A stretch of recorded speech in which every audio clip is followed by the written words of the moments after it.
Yo, Hey what's Echo, up, guys? Collide, what's up? How you guys doing? I didn't hear the response. They probably said they were doing pretty good, though, if I had to guess. All Maybe, right, I don't guys. even know anymore. Welcome to Students Everywhere. I'm Garrett. On the other end is Jared. Don't know where he's at. I don't actually know where I'm at right now. We're doing things a little bit different this week. Everything's been turned upside down, topsy-turvy, and we're everywhere. Just like you students are everywhere, we're doing our own thing from all kinds of different remote locations. We don't know where we're at. Quite honestly, we don't even know who we are at this point. So that's what's going on. Yeah, and with that being said, wherever you are, whoever you are, and whatever you're doing, this is Students Everywhere, and we are so glad and excited you all are able to tune in tonight. We're introducing this new series. It's called See No Evil, and it's going to be talking about how the injustices of the world kind of catch up to us in this time. So I'm excited to get ready to start diving into this. Guys, we're going to have a great time tonight. First of all, I think we should have a little fun. You want to play a game, Jared? Heck yeah, I'm in. Alright, so there is this super fun game called What's in the Box. Essentially, we pick 3 random items, put it in a box, and the other person gets 5 questions to ask us, give them clues to what's in our box. At the end of the 5 questions, we're going to guess. If we get it right, we win nothing but, bragging rights, and hopefully a fun surprise. Alright, Jared, let's go find 3 random items and play our game. Let's go. Alright, Jared, I've got my 3 items right here in my box. Have you got yours? Yep, all in here. Alright, so before you start asking me questions, I'm going to show everybody else one of the items that's in my box. So go ahead and close your eyes. Alright, guys. We won't tell Jared about this. He'll never get it. Alright, Jared, you can begin those questions now. All right, is your object portable? Yeah, you could say that. Okay. Is your object for personal use? Most definitely. Is your object yellow? Ooh, man, it is yellow. You are right. Is your object edible? Yes, that's the 5th question. Is your object a banana? How did you know? No way! I didn't think I was gonna get that. That's Oh an my! amazing guess. This is amazing. I was totally. Yellow was a shot in the dark, and man, did it pay off, man! I hit that banana right on its peel. You did pretty good. All right, Garrett, I was pretty lucky and got yours, but now Alright. it's my turn. I don't think you're going to get this one, man. This is actually pretty hard, so you got to close your eyes, and I am going to look into this biohazard can to see what I got for you in store. So let's look real fast. Audience, he's not going to get it. I swear he's not going to get this. All right. Time to close it. Garrett, we're ready. 5 questions for you. Alright, my first question. Is it a solid? Yes, it is a solid. Solid. Question number 1. Question number 2. Is it something you use on a daily basis? Yes, I'd say so. Okay. Question 3. Is it made of plastic? No, it is not made of plastic. It's not made of plastic. Oh. Okay. What? Question number 4.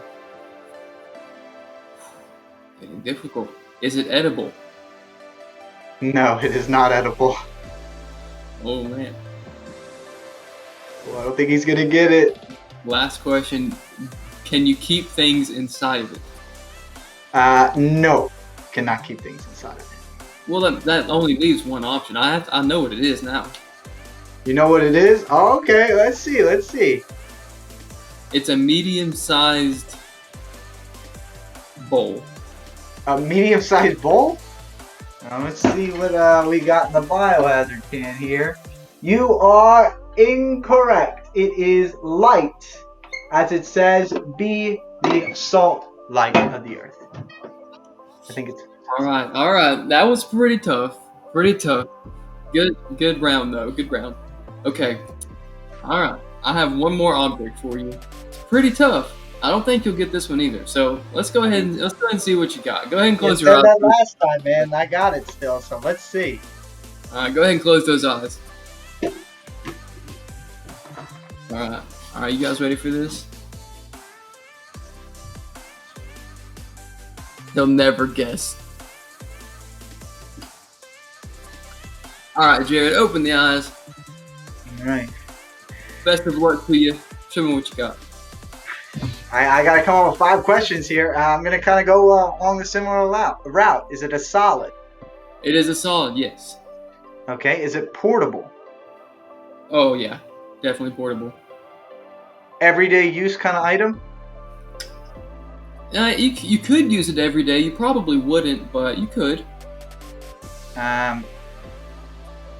Is it a kind of beauty product, like a hairbrush or something like that? It is not a beauty product. You got one more question to figure it out. Do I use it when I eat? Absolutely not. Oh, man. I am going to go on a limb here and say it is a glass bottle of that Tennessee drink that you all drink so often. Doctor Enough? Oh, the disrespect. Believe it or not, that was a really, really close guess. I mean, you were right there at it. I mean, really close. It was a trumpet, but, you were pretty close. Yeah, that's definitely not that, but Good try, I don't know. I mean, I was pretty close here. Pretty close. I'm not gonna lie here. Maybe. So last one, guys. Scary, you gotta close your eyes. I've never been more sure that he's not gonna get this one. Okay? Not been good so far. Let's try it. All right, close your eyes, guys. I don't even know how to pronounce this name, but he's not gonna get it. Okay? I had to find something that I didn't even know what it was, just so I could throw them off. All right. Now it's in the can. Garrett, open your eyes and start guessing. This one's gonna be a tough one. Based on the sounds you made, I think it's made of metal. Is that true? Yes, it is made of metal. It's made of metal. First question. Well, is it big? No. Okay, so it's probably smaller, made of metal. Is this one a decoration? Yes, typically. Ooh. All right, I've got 2 questions left, you all. It's small, it's metal, and it's a decoration. Is it something you would put inside or outside your house? I'd say a little bit of both. I've seen in both places. That's not helpful at all. One more question. Is it something that would hold another thing, like a flower pot or something like that? No, I wouldn't. I mean, technically it can, but I wouldn't. Okay, guys. I think I know what it is. Jared, is it a doorknob? Let's check the bucket. Show me a doorknob.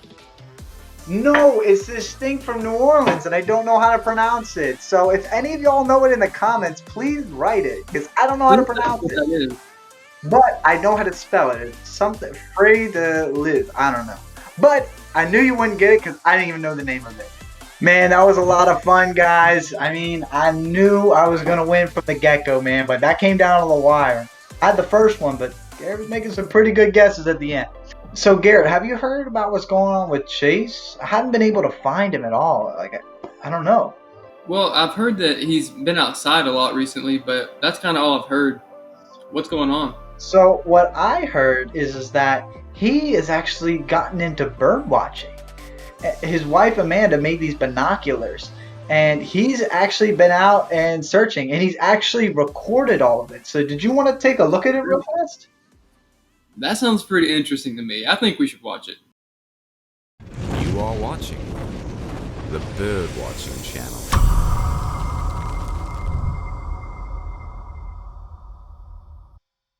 Now it's time for everyone's favorite show. What is Chase looking at?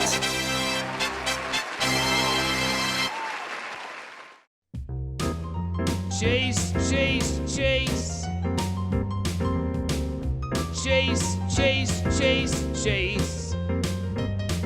C-H-A-S-E, C-H-A-S-E. Chase, chase, chase, chase, chase.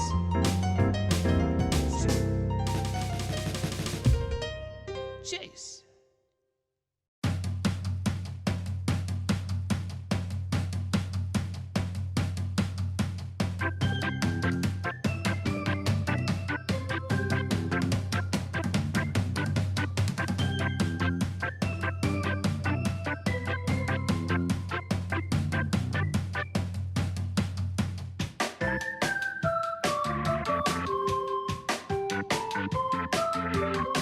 So, tell us in the chat, what is Chase looking at?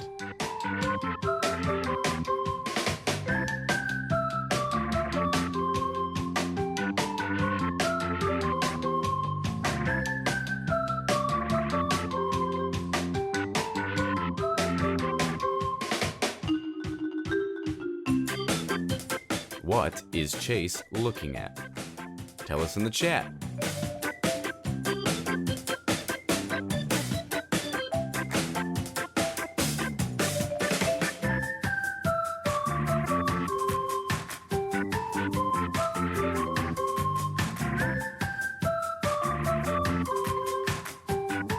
What is Chase looking at? Tell us in the chat.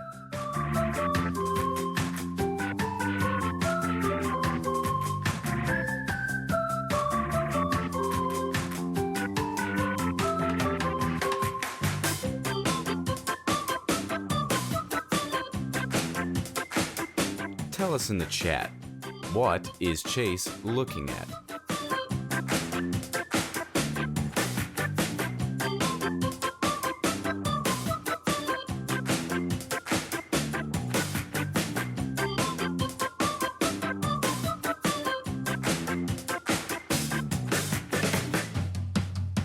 Tell us in the chat, what is Chase looking at?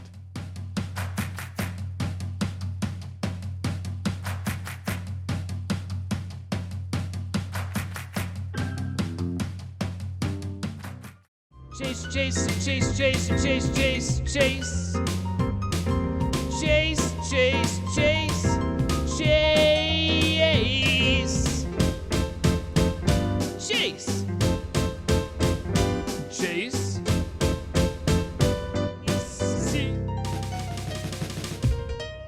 Chase. Thank you for tuning in. We'll see you next time for What is Chase looking at? Jared, you were right. That was interesting to say the least. Especially the whale, shark, horse thing. The I shores. don't know how to describe that. Like that's, you know what? It's those horses on Assateague Island when they go too far out in the ocean during shark mating season. That might be an explanation of that. I don't know though. You could be right about it. But is it a shark, horse? Is it a shorse? Or is it a hark? Or I'm gonna go with the Hark, man. Hark's a cool name. I'm gonna go with just. Sounds like I like the shorts. short. Shorts. I don't care about shorts. Anyway, guys, if you guys didn't know, obviously we're on YouTube. You're watching on a YouTube channel right now. Go ahead and subscribe if you would like. Turn on the notifications for when we go live next time, next week. Like the video if you want. We're also on some more social media platforms. Jared, what else do we have? So, just so you know, we got a TikTok now. We're getting there. And now we also have an Instagram social media page that's all the campuses combined into one. It's called MCC Students. That comes out with our daily content of like devotions, funny videos, and it's just a platform that we're able to kind of communicate to you all what's going on in students. It's a great time. Hanging out, posting funny videos, posting good content, devotionals, things like that. Get plugged in where you want to. Get connected. So we're going to be diving into this new series called See No Evil. And I'd love, Garrett, if you'd be able to kind of explain what it is to our students here.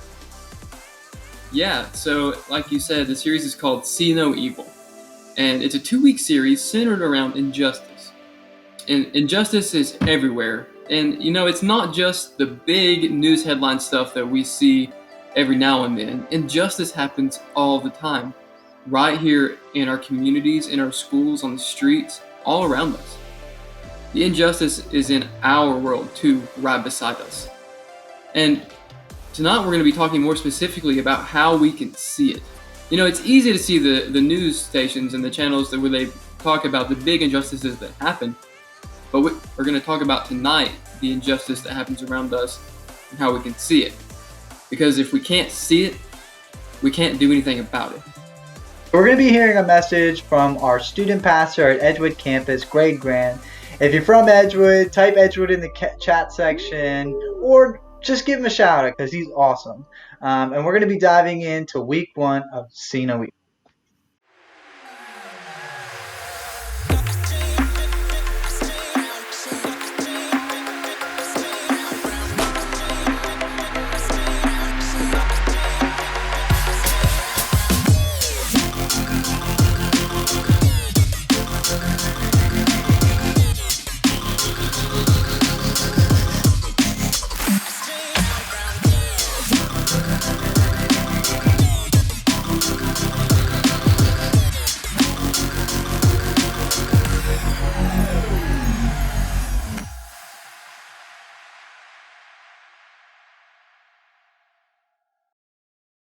Hey everyone, Greg here, student pastor at the Edgewood campus. Shout out Edgewood family! What's up everyone? We're so glad that you've been able to join us tonight for Students Everywhere. So to start, I wanted to play a quick game with you, if that's okay. If you're watching live with us, I want you to put either one of these 2 emojis in the chat to describe how this week of quarantine has been, because I miss you and I love you and I want to know these things. So you can use either this emoji right here, if it was great, happy face, or if it wasn't too good, then use this emoji over here to describe it. So go ahead now, and to my right, put those emojis in the chat and tell us how your week has been. Okay, now, if I had to use an emoji to describe the story that I'm about to share, it would be this one. For those of you that don't know me, my whole family is from the great nation of Jamaica. Stand up, yep. Cool runnings, all of that. I am the child of Jamaican immigrants who moved from a difficult situation to provide the best possible life for me and my siblings. I'm very proud of my heritage, but growing up, I felt like people didn't really see me because I was different. When I was in elementary school, most of the kids that I loved and called my friends that would invite me over to their house, to their neighborhood to play basketball or video games, Super Smash Brothers, whatever it might be, had a different skin tone than me. And not only was there a cultural gap, but I literally looked different. They were white, I'm black, so they'd make comments like, "You're not like the rest of them," or jokes like, "What's the difference between a black person and a bucket of poo?" The bucket. One person would make the joke and they'd all start to laugh, and I'd sit there confused, frustrated, not knowing what word to use to describe the feeling I was going through. Fast forward to middle school. I changed districts to go to the school where my mom taught, where now a majority of the people actually look like me, but there was a massive cultural divide, massive cultural difference. Think mid-2000s, baggy jeans, throwback jerseys, you know, if you're looking for a point person, think cornrows, Allen Iverson, 76ers, think of that guy, yep. That kind of stuff was cool back then, I swear. But growing up, my family didn't have the money to buy the latest Jordans or throwback jerseys, so I wore thrift store clothes to school as a teacher's son. And y'all, from the very first day, it was tough. When I got to middle school, I never fit in, and I was mercilessly bullied, whether it was homeroom, class, whatever it was. One person would make the joke, and they'd all start to laugh. It was so bad that some of my own family members who went to school with me wouldn't even eat lunch, be seen, or notice me in the hallway. And so, that weird kid that you went to school with, that sits by himself, that tries to be invisible, that no one knew the name of, and had no friends, that was me.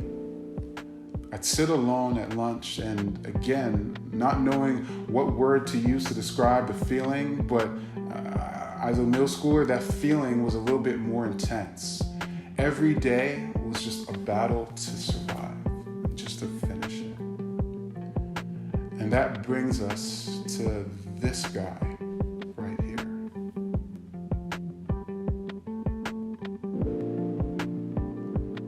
Sometimes this little guy is associated with the phrase, see no evil.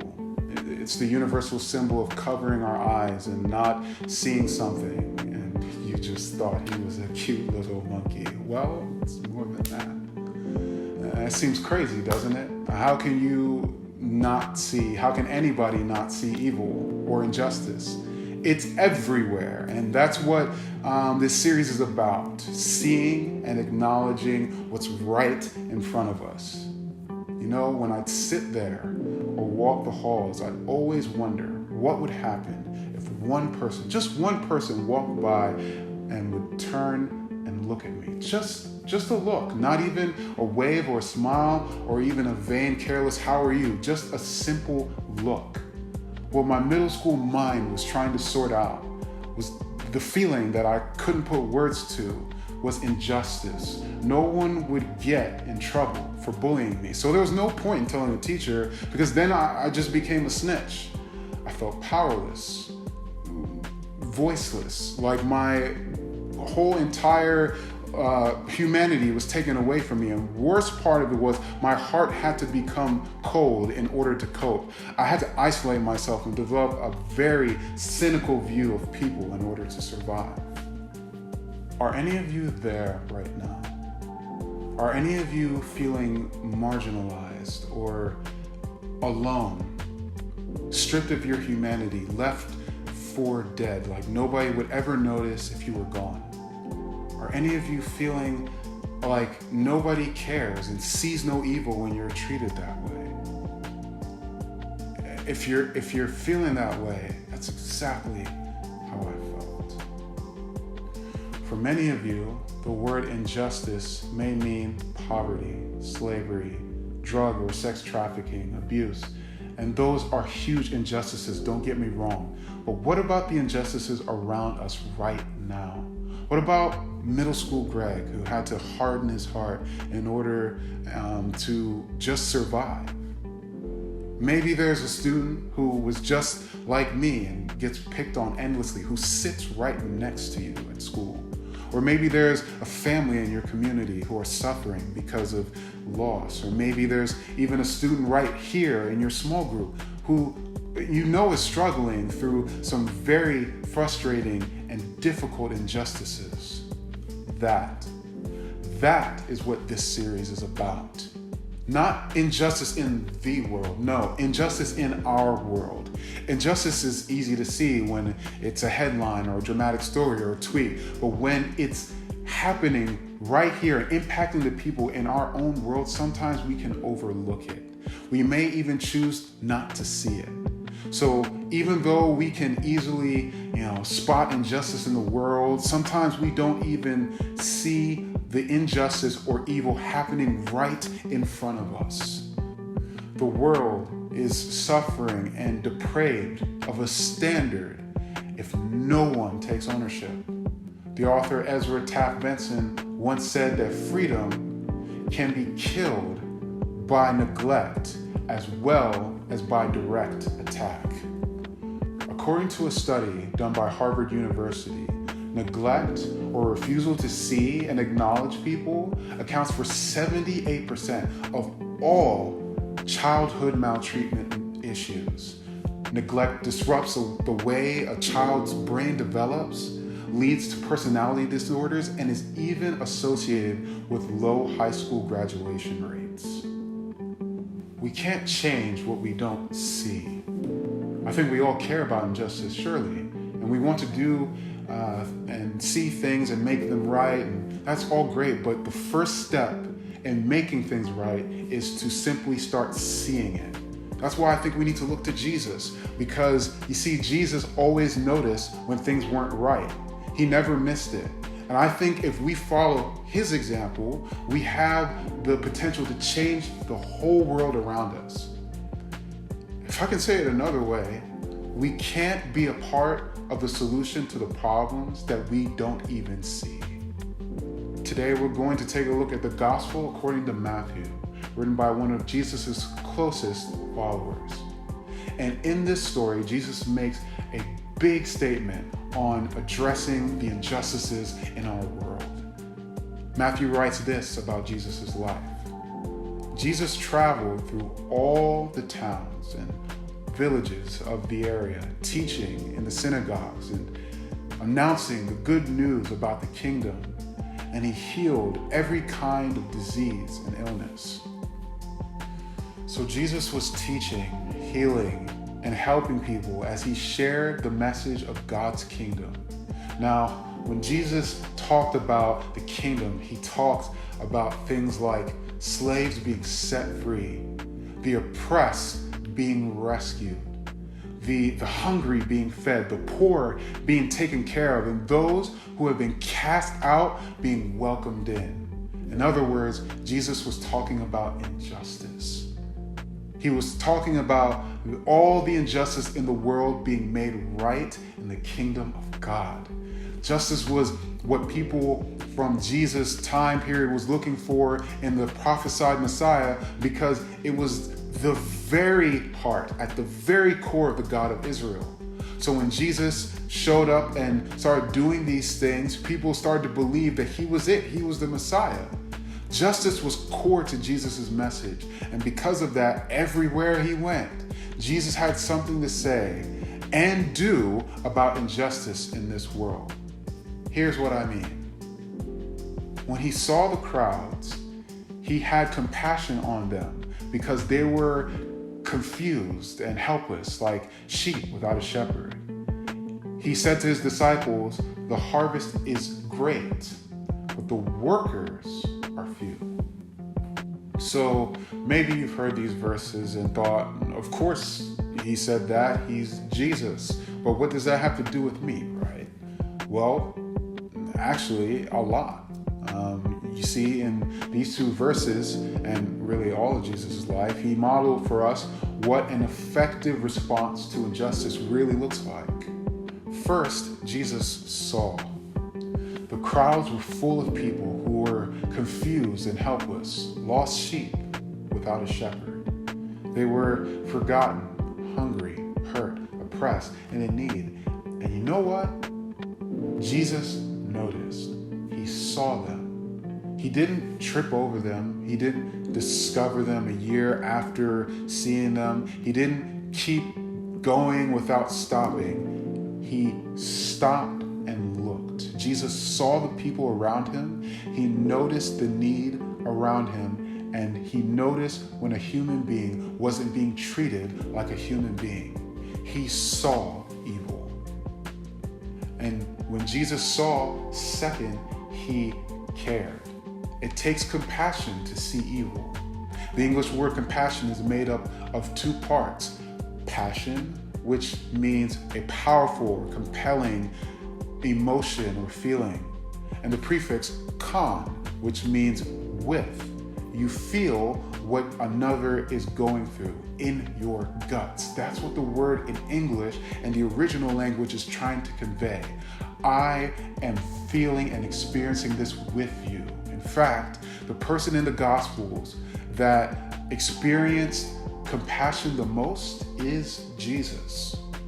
So Jesus saw, he cared, and then, most importantly, Jesus acted. He actually did something about what was in front of him. Not only did he love people, feed them, heal them, forgive them, and set them free, but he also called his followers to do the same. Look at that last part of the verse again. Look at the last part of that verse. He said to his disciples, "The harvest is great, but the workers are few." So what's a harvest anyway? Well, let me give you a little farming 101. When a farmer plants seeds and cares for his crops, what happens? they begin to grow. And eventually, the farmer gets to gather all those crops and things that have grown. He gets to harvest those crops and love them and care for them and bring them in and make a profit. And in the same way, Jesus is seeing that there is a big potential harvest in the world. But while the need is huge, the people who actually see, care, and want to do something about it, well, that number is few. That's why Jesus called his followers to step into the work and start doing something about the injustice and evil around them. And in the same way that he pointed it out to his disciples, he's pointing it out to you and me. He's pointing it out to us. And in order to actually respond to the injustice in the way that Jesus did, we first have to see. Because serving starts with seeing. In science, there's this thing called the butterfly effect.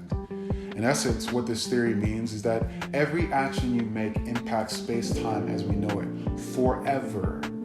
Something as small as the flapping of a butterfly's wings in a certain spot could change what occurs in that very same spot minutes, days, and even years later. If the velocity of a butterfly's wings going back and forth one time can change our relationship to the universe, how much more would change if we all did something as simple as turning, seeing, and acknowledging another human being, let alone if we were to see evil the way that Jesus does. Jesus saw, he cared, and then he acted. He changed the lives of people every single day who were being impacted by injustice. In the world of social science, these interactions are called serve and return interactions. These are interactions that change the trajectory of lives, communities, and the whole world, because a heart that would have turned cold would now have experienced life as it was originally intended. And Jesus invites us by his Spirit to live the same way, extending his life-giving presence to the entire world. But to do that, though, first we have to see. Serving starts with seeing. And in order to do that, we must embrace the kingdom of God as our own personal reality.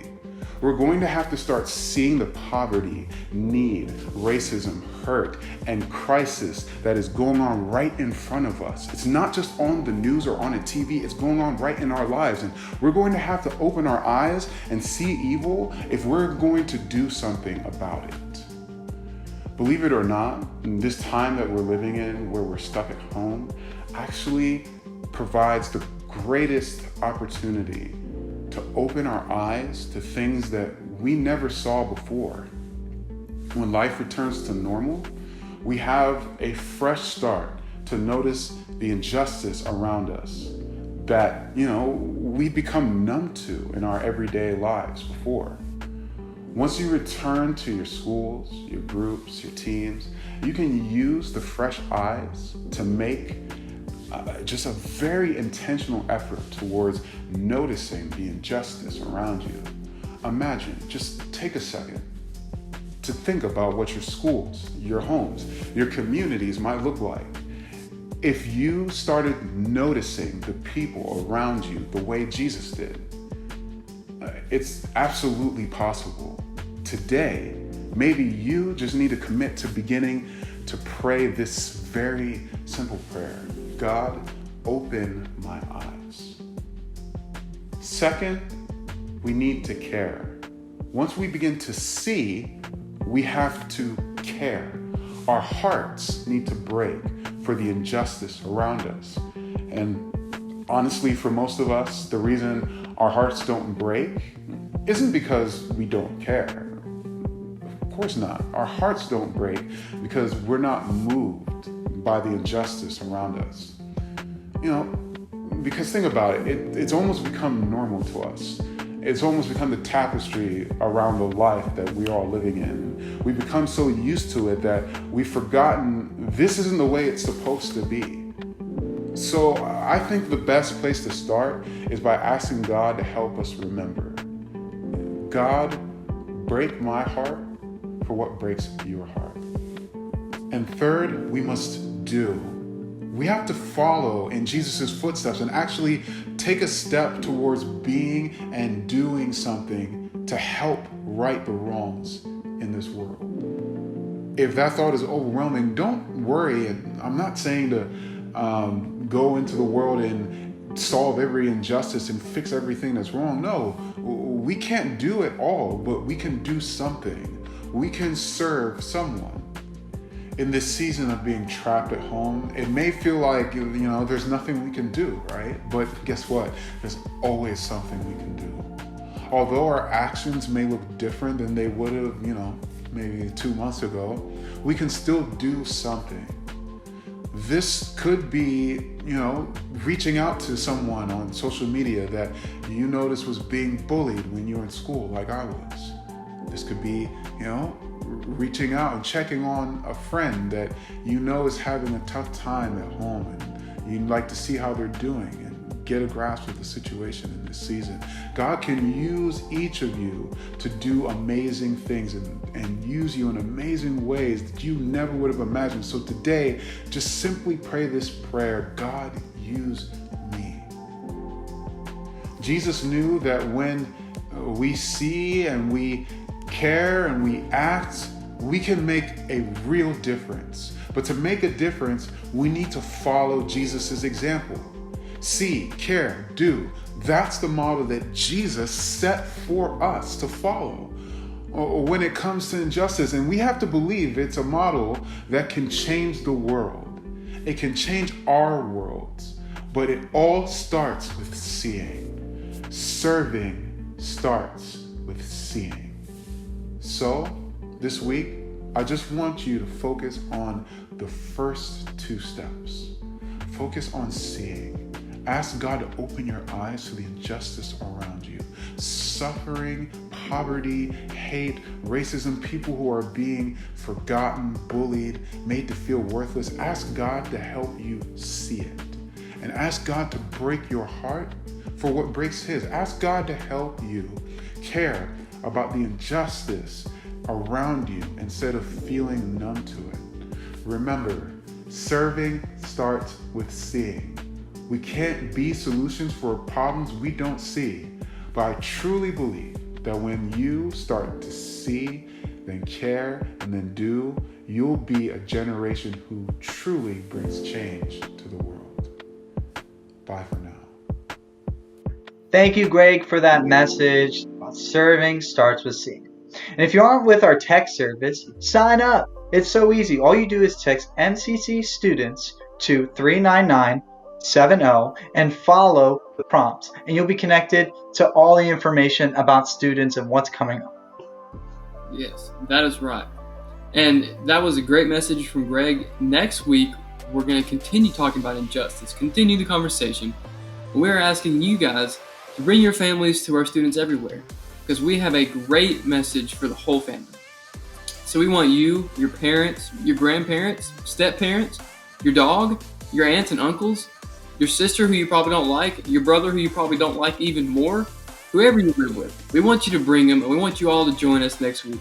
So let them know, We're posting the links to your campus groups right now, so select your campus and get into your group. And we'll see you all next week. Have a good week. Radio Group slogans. See you all.